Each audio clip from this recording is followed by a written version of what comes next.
Welcome to Void a Charge Step-by-Step Instruction. Our learning objectives are threefold. First, we'll talk about who can void a charge. Based on the site view of the application, only site administrators can void a charge. Site users, by default, will not have access to this particular function. Next, where are charges voided? Charges are voided under the staff or student to whom the charge has been assessed. And lastly, how do we void a charge? I'm going to go ahead and share my screen and walk you through step by step how to accomplish that task. Once you've logged in to TIPWeb-IT, you'll want to locate the charge you want to void. The charge can be located under a specific staff member or student. For my demonstration, we'll use students. I'll go ahead and click on students to take us to the students page. Once I'm in the students page, I need to locate the student that has the charge I want to void.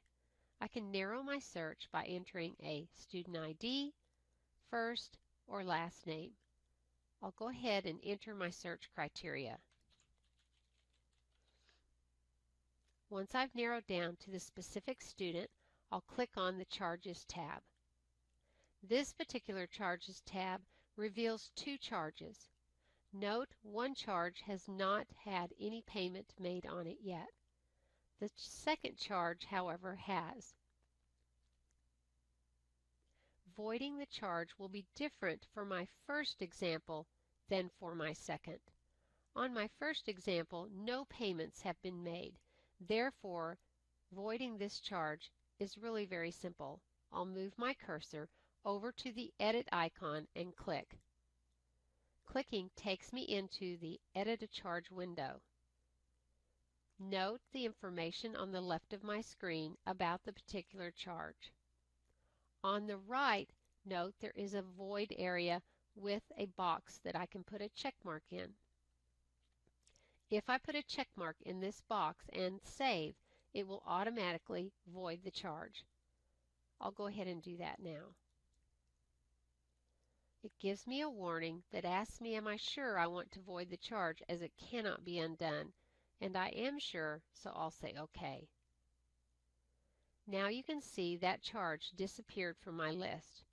Putting a check mark in the Show Void will show any charges that have been voided in the past. I'll go ahead and remove the check mark. Now let's look at our second charge. Note on this charge that the amount that was charged was $35. However, there was a payment made on the charge. In order to void this charge, I first must void the payment. I'll go ahead and move my cursor over, and to void the payment, I'll need to hover over the Expand icon and click. Expanding this area reveals the payment. I'll need to go ahead and edit the payment and void it. Once I enter into the Edit a Payment window, I see the Void Payment area and a checkbox. I'll go ahead and enter the check and save. Once I've saved, I've then removed the payment. Now I can go ahead and void it by moving my cursor over to the Edit icon and clicking. Once I've clicked inside the Edit a Charge area, I'll move to the right and enter a check mark in Void. Once I save, that will void the charge. Again, it asks me if I'm sure I want to continue, and I do, so I click OK. Now we've voided both charges. Again, we can reveal the voided charges by putting a check mark in the box. This concludes our step-by-step instruction on Void a Charge. We want to thank you for watching, and remember, you have unlimited support. Please find additional materials and videos on our Support Center.